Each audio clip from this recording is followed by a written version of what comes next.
Have you ever pondered the enigma of life, its origins, and what separates the living from the non-living?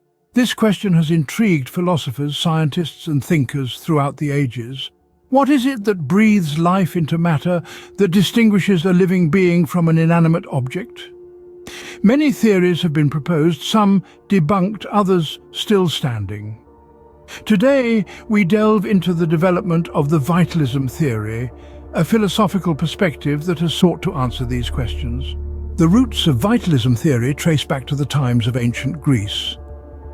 It was there that philosophers, in their quest to understand the world, first proposed the intriguing concept of a vital life force. This was not a physical entity, but an invisible, intangible force that was believed to imbue living organisms with the spark of life. Their reasoning was simple yet profound. They observed that there was a fundamental difference between living beings and inanimate objects. Take a stone and a bird, for instance. Both are composed of matter, yet the bird can fly, sing, and reproduce, while the stone remains inert. This observation led them to the conclusion that there must be a special force, a vital force, that separates the living from the lifeless. Among these early thinkers, a name that stands out is that of Aristotle. He was one of the first to articulate this concept, which he termed psyche. For Aristotle, psyche was not just the soul or mind, as we might interpret it today, but the life force that drove all biological functions. It was this psyche that made an organism alive and capable of growth and reproduction. The idea of a vital life force found resonance in many ancient cultures beyond Greece as well. In China, it was known as qi. In India, it was called prana. Though the names differed, the underlying concept was the same: a life-giving energy that pervades all living beings. But the vital force was not just a concept to explain the mystery of life. It also had ethical implications. If all living beings possess a vital force, then all life forms are interconnected and deserve respect. This belief shaped many ancient practices and philosophies, from vegetarianism in India to reverence for nature in Celtic traditions. These early thinkers laid the groundwork for what would eventually evolve into the fully fledged vitalism theory. Their ideas, while ancient, continue to resonate today, inviting us to ponder the enigma of life and our place within the web of existence. As we leap forward to the Enlightenment era, vitalism evolved and gained more scientific grounding.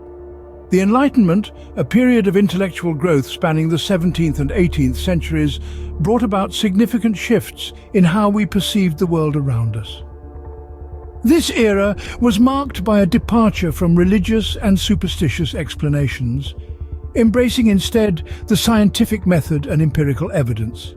Yet, vitalism, a philosophy asserting that living organisms are fundamentally different from non-living entities because they contain some non-physical element or are governed by different principles, managed to find a home within this scientific revolution. Thinkers of the Enlightenment began to incorporate the latest scientific discoveries into their understanding of the vital life force. They sought to reconcile the physical and metaphysical, to find a place for a vital spark within the mechanistic worldview that was becoming increasingly prevalent. One such thinker, Georg Ernst Stahl, proposed that a vital principle, separate from matter, was responsible for bodily functions. He argued that this principle was responsible for growth, reproduction, and even the ability to think and feel. His ideas were controversial, but they sparked a debate that would last well into the next century. Amidst the intellectual turbulence, many scientists and philosophers were skeptical of vitalism. They questioned the existence of a non-physical life force, arguing that life could be explained purely through physical and chemical processes. This skepticism was fueled by the growing success of mechanistic explanations in biology and medicine. Yet, vitalism was far from vanquished. It continued to evolve, adapting to new discoveries and theories. Some vitalists even began to argue that the vital force was not a separate entity, but rather a property of matter itself. They suggested that the laws of physics and chemistry might be different in living organisms, or that some yet undiscovered force was at play. In this way, the Enlightenment proved to be a fertile ground for the development of vitalism. It provided a platform for debate, a source of new ideas, and a challenge that spurred the theory's evolution.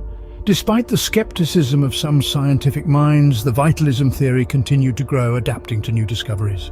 As we moved into the 19th and 20th centuries, the rise of mechanistic and reductionist perspectives in science led to the decline of vitalism. The intellectual tide was turning, washing away the sands of vitalism and replacing them with stones of empirical evidence and scientific rigor. The 19th century, in particular, saw tremendous advancements in biology and chemistry. These disciplines started to reveal the complex machinery of life at its most fundamental level. The discovery of biochemical reactions, the intricate dance of molecules and atoms that keep us alive, was a direct challenge to the concept of a vital life force. The notion that a mystical, non-physical entity was necessary for life began to seem less and less plausible. Take, for instance, the work of Friedrich Wöhler, a German chemist who in the early 19th century synthesized the organic compound urea from inorganic components. This was a direct refutation of the then prevailing belief that living organisms had a unique chemistry, distinct from the inanimate world. Wöhler's work was a clear demonstration that the line between living and non-living was not as clear-cut as vitalists believed. Then came the dawn of the 20th century, bringing with it an even deeper understanding of life's machinery. The discovery of DNA, the molecule that holds the blueprint for all life, was a further blow to vitalism. The code of life was no longer a mystery. It was written in a language of nucleotides and amino acids. This shift towards a more mechanistic and reductionist understanding of life was not without its critics, however. Many found it difficult to accept a view of life that reduced it to mere chemistry and physics. Yet, as the evidence piled up, the vitalist perspective became increasingly difficult to maintain. Despite this, it's important to note that the decline of vitalism was not a complete rejection of its ideas. Many scientists and philosophers continued to grapple with the question of what makes life unique. The idea of a life force, while no longer dominant in scientific discourse, continued to resonate in philosophical and spiritual discussions. The decline of vitalism, however, did not mean the end of its influence.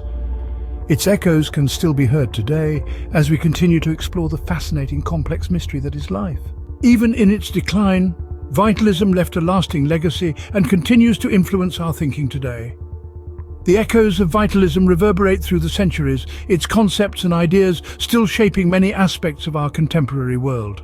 One of the most tangible legacies of vitalism is found in holistic and alternative medicine philosophies. A holistic approach to healthcare quite often echoes the vitalist belief in a life force or energy that permeates all living things. The concept of qi in traditional Chinese medicine, prana in Ayurveda, or even the idea of an aura in various spiritual practices, all resonate with the vitalist vision of a life force. Moreover, the vitalist assertion of life's irreducibility to mere physical or chemical processes has found a new home in the field of biosemiotics. This discipline, situated at the intersection of biology and philosophy, studies the production, action and interpretation of signs in the biological realm. It suggests that life is not just a complex chemical reaction, but rather a semiotic, interpretive and meaningful process. In the realm of philosophy, vitalism's legacy is perhaps even more poignant. The question of what constitutes life, what separates the animate from the inanimate, remains one of the most profound and debated topics. Though the scientific community may have largely moved past vitalism, philosophical discussions continue to grapple with the questions it raised. Even in the realm of artificial intelligence and robotics, the debate over what constitutes life and consciousness often inadvertently circles back to the vitalist perspective. Can a machine be considered alive? Does it possess a life force? These questions, while framed in a modern context, are undeniably reminiscent of the vitalist discourse.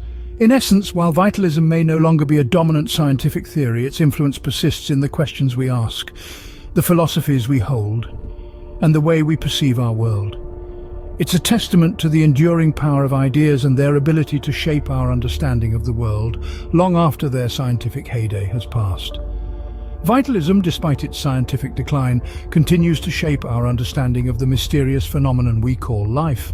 In our journey through time, we've seen the birth, evolution, decline, and enduring influence of vitalism. From its roots in ancient times, this theory proposed the existence of a vital force, a breath of life that distinguished living organisms from inanimate matter. As we moved into the Enlightenment, vitalism held sway with its appeal to reason and observation. It was during this period that it was shaped and refined, becoming a cornerstone of philosophical and scientific thought. Yet, as the winds of scientific progress began to blow, vitalism faced a decline. The rise of mechanistic views, which sought to explain life in terms of physical and chemical processes, overshadowed the vital force theory. Despite its descent, the legacy of vitalism is far from forgotten.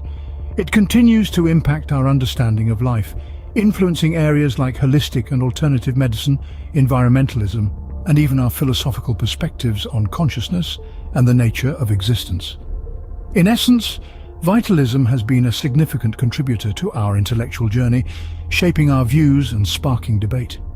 It has prompted us to question, to observe, and to ponder the mysteries of life.